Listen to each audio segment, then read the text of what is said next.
ରାନ ଚଢ଼େଇର ଏଇ ବର୍ଷ ଟମାଟୋ ଫସଲ ବହୁତ ବଢ଼ିଆ ହୋଇଥାଏ। ନାଲି ନାଲି ଟମାଟୋରେ ଗଛ ଭରି ଯାଇଥାଏ। ଗୁଡ଼ିଆ, ଆମେ ପରିଶ୍ରମ କଲେ ଆଉ ଉପରବାଲା ଆମକୁ ତାର ଫଳ ଦେଇଦେଲେ। ଦେଖ, ଏ ବର୍ଷ ଆମ କ୍ଷେତ କେମିତି ନାଲି ନାଲି ଟମାଟୋରେ ଭରି ଯାଇଛି। ମାମା, ମତେ କିଛି ଟମାଟୋ ଦିଅ। ମୁଁ ମୋ ସାଙ୍ଗ କୁନି ଘରେ ନେଇ ଦେଇ ଆସିବି। ଠିକ୍ ଅଛି ଗୁଡ଼ିଆ, ଖାଲି କୁନିକୁ କାହିଁକି, ଆମେ ଜଙ୍ଗଲର ସବୁ ପକ୍ଷୀମାନଙ୍କ ଘରେ କିଛି କିଛି ଟମାଟୋ ନେଇ ଦେଇ ଆସିବା। ଗୁଡ଼ିଆ ନାଲି ନାଲି ଟମାଟୋ ତୋଳି ପାଚିଆ ଭର୍ତ୍ତି କରେ, ଆଉ ତାକୁ ନେଇ ତା ସାଙ୍ଗ କୁନି ଘରକୁ ଯାଏ। କୁନି ତା ଘର ବାହାରେ ବସିଥାଏ। ଏତେ ସୁନ୍ଦର ନାଲି ନାଲି ଟମାଟୋ, ଏ ତ ବହୁତ ସ୍ୱାଦିଷ୍ଟ ହେଇଥିବ। ମୋ ମାମା ଆଉ ମୁଁ ମିଶିକି ଟମାଟୋ ଗଛ ଲଗେଇଥିଲୁ ଆଉ ଭଲ ଭାବରେ ପାଣି ଦେଇଥିଲୁ, ସେଥିପାଇଁ ତ ଏ ଟମାଟୋ ଏତେ ନାଲି ନାଲି ଫଳିଛି। ମାମା ମାମା, ଆସ ଦେଖିବ କେତେ ନାଲି ନାଲି ଟମାଟୋ ଗୁଡ଼ିଆ ମୋ ପାଇଁ ଆଣିଛି। କୁନିର ମା ବାହାରକୁ ଆସେ। ଆରେ ବା, ଏ ଟମାଟୋ ତ ବହୁତ ସୁନ୍ଦର ହୋଇଛି। ଗୁଡ଼ିଆ, ୟାକୁ ତୁ ଆଣିଛୁ? ହଁ ଆଣ୍ଟି, ଏ ଟମାଟୋ ମୁଁ ମୋ ସାଙ୍ଗ କୁନି ପାଇଁ ଆଣିଛି। କୁନି, ତୁ ତ ସାଙ୍ଗକୁ ଘରକୁ ଡାକିବୁନି, ତାକୁ କ'ଣ ଏମିତି ବାହାରେ ଠିଆ କରିଥିବୁ?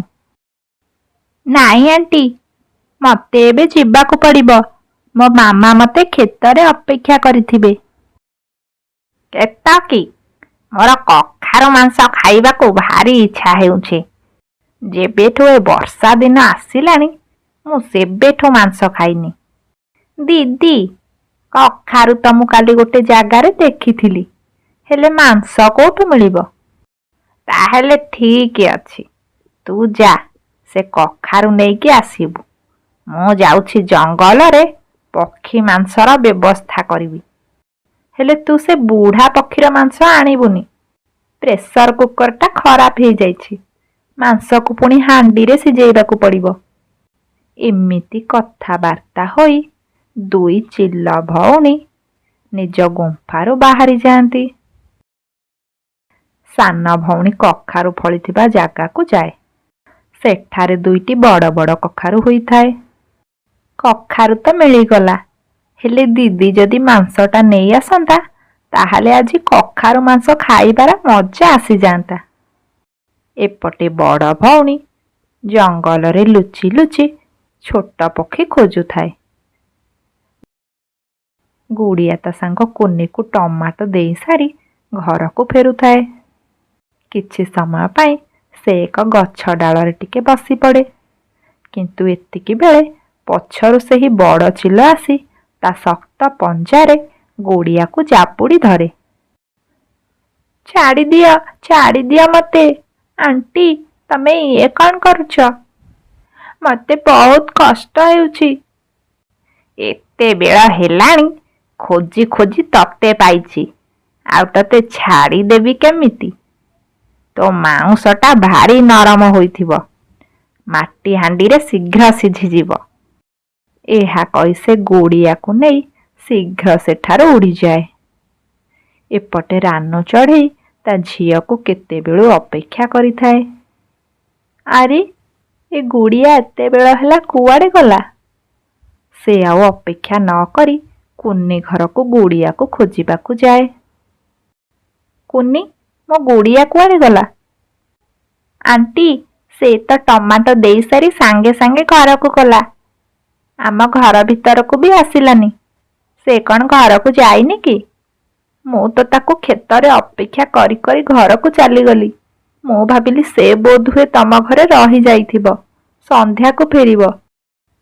ଆଣ୍ଟି, ତମେ ନହେଲେ ଜଗୁ କାଉ ଘରକୁ ଯାଅ। ଜଗୁ ଯଦି ତାକୁ ଡାକିଥିବ, ସେ ତା ସାଙ୍ଗରେ ଖେଳିବାକୁ ଯାଇଥିବ। ଜଗୁଟା ଭାରି ଦୁଷ୍ଟ, ସେ ତା ପାଖକୁ ଜମା ଯାଏନି, ଆଉ ସେ ମତେ ନ ପଚାରି ଏତେ ସମୟ କୋଉଠି ବି ରୁହେନି। ତଥାପି ମୁଁ ଯାଉଛି, ଜଗୁ ଘରକୁ ଯିବି। ଏମିତି ବ୍ୟସ୍ତ ହୋଇ ସେ ଜଗୁ କାଉ ଘରକୁ ଯାଏ। ଗୋରି ଦିଦି, ତମ ପୁଅ ଜଗୁ କାଇଁ? ମୋ ପୁଅର ଦେହ ଭଲ ନାହିଁ, ସେ ଘରେ ଶୋଇଛି। ମୋ ଗୁଡ଼ିଆ ତମ ଘରକୁ ଆସିଥିଲା କି? ନାଇଁ ରାନୁ, ସେ ତ ଏଠିକି ଆସିନି।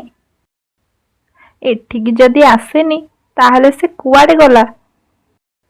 ରାନୁ, ମତେ ତ ଭାରି ଡର ଲାଗୁଛି। କିଛି ସମୟ ପୂର୍ବରୁ ଗୋଟିଏ ବଡ଼ ଚିଲ ଏପଟେ ଯାଉଥିଲା। ସେ ଆଉ ତ ଝିଅକୁ ନେଇଯାଇନି ତ? ମୋ ଝିଅର ଯଦି କିଛି ହେଇଯାଏ ମୁଁ ମରିଯିବି। ନାଇଁ ରାନୁ, ତୋ ଝିଅର କିଛି ହେବନି। ଚାଲ ଆମେ ତାକୁ ଖୋଜିବା। ତାପରେ ସେ ଦୁଇ ଜଣ ଗୁଡ଼ିଆକୁ ଖୋଜିବାକୁ ଯାଆନ୍ତି। ଏପଟେ ବଡ଼ ଚିଲ ଗୁଡ଼ିଆକୁ ନେଇ ଗୁମ୍ଫାରେ ପହଞ୍ଚିଯାଏ। ଆଉ ସାନ ଭଉଣୀ ବି କଖାରୁ ନେଇ ଆଗରୁ ପହଞ୍ଚି ଯାଇଥାଏ। ଆରେ ଦିଦି, ଏ ଛୋଟ ପକ୍ଷୀଟାର ତ ଡେଣାଟା ବହୁତ ସୁନ୍ଦର ହୋଇଛି। ୟାକୁ ମାରି ସାରିଲେ ତା ଡେଣାକୁ ମୁଁ ଘରେ ସଜେଇବି। ଆଣ୍ଟି, ମତେ ଛାଡ଼ି ଦିଅ, ମୁଁ ଘରକୁ ଯିବି। ମୋ ମାମା ମତେ ଅପେକ୍ଷା କରିଥିବ। କେତକୀ, ତୁ ତା କଥା ଶୁଣୁ ନା। ଆଗ ତୁ କଖାରୁ କାଟେ, ମୁଁ ଯାଉଛି ପିଆଜ କାଟିବି। ତାପରେ ସେ ତାଙ୍କ କାମରେ ଲାଗିଯାଆନ୍ତି। ଆରେ ଆଣ୍ଟି, ତମେ ଯଦି କଖାରୁ ମାଂସ ଝୋଳ କରିବ, ସେଥିରେ ତ ଟମାଟୋ ଦରକାର ହେବ। ମୋ ମା ଯେତେବେଳେ କଖାରୁ ମାଂସ ଝୋଳ କରେ ସେଥିରେ ଟମାଟୋ ପକାଏ। ଆଉ ଆମ ମାଂସ ଝୋଳ ବହୁତ ଟେଷ୍ଟି ହୁଏ। କେତକୀ, ତୁ କ'ଣ ଟମାଟୋ କୋଉଠୁ ପାଇଲୁନି? ନାଇଁ ଦିଦି, ମୁଁ ଚାରିଆଡ଼େ ଖୋଜିଲି, ହେଲେ ମିଳିଲାନି। ଆଣ୍ଟି, ମୁଁ ଗୋଟେ ଜାଗାରେ ବହୁତ ଗୁଡ଼ିଏ ଟମାଟୋ ଫଳିଥିବାର ଦେଖିଛି। ଚାଲ, ମୁଁ ତୁମକୁ ଦେଖେଇ ଦେବି। ଠିକ୍ ଅଛି, ଚାଲ ଯିବା। ନାଇଁ କେତକୀ, ସେ ଯଦି ଉଡ଼ିଯାଏ ଆମେ କ'ଣ ଖାଇବା? ନାଇଁ ଆଣ୍ଟି, ମୁଁ ଜମା ବି ଉଡ଼ିବିନି। ହେଲେ ତରକାରୀରେ ଟମାଟୋ ନ ପଡ଼ିଲେ ମୁଁ ସେ ତରକାରୀକୁ ଯିବିନି। ଠିକ୍ ଅଛି ଦିଦି, ମୁଁ ତାକୁ ସାଙ୍ଗରେ ନେଇଯାଉଛି। ସେ ଯଦି ଉଡ଼ିଯିବାକୁ ଚେଷ୍ଟା କରିବ ତାକୁ ମୁଁ ସେଇଠି ମାରିଦେବି। ଏହା କହି ଛୋଟ ଚିଲ ଭଉଣୀ ଗୁଡ଼ିଆକୁ ନେଇ ସାଙ୍ଗରେ ଯାଏ।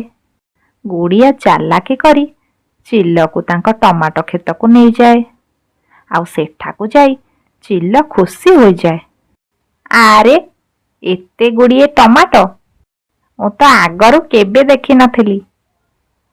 ଏମିତି ଖୁସି ହୋଇ ସେ ଟମାଟୋ ତୋଳିବାକୁ ଲାଗେ। ଏପଟେ ଗୁଡ଼ିଆ ଉପରକୁ ଚାହେଁ ତ ତା ମାଆକୁ ଆଉ ଗୋରିକୁ ଦେଖେ। ଆଉ ବଡ଼ ପାଟିରେ ଚିତ୍କାର କରିବାକୁ ଲାଗେ। ମା, ଏ ମା, ମୁଁ ଏଇଠି ଅଛି, ମତେ ବଞ୍ଚାଅ। ଗୁଡ଼ିଆର ଡାକ ଶୁଣି ରାନୁ ଆଉ ଗୋରି ଶୀଘ୍ର ତା ପାଖକୁ ଆସନ୍ତି। ଆଉ ସେ ଚିଲ ସହ ଲଢ଼େଇ କରନ୍ତି। ମା, ଏ ଚିଲ ଆଉ ତା ଭଉଣୀ ମତେ ମାଂସ ଝୋଳ କରିବାକୁ ତାଙ୍କ ସାଙ୍ଗରେ ନେଇଥିଲେ। ଗୁଡ଼ିଆ, ତୁ ଆଉ ଏକା କେବେ ବି ବାହାରକୁ ଆସିବୁନି।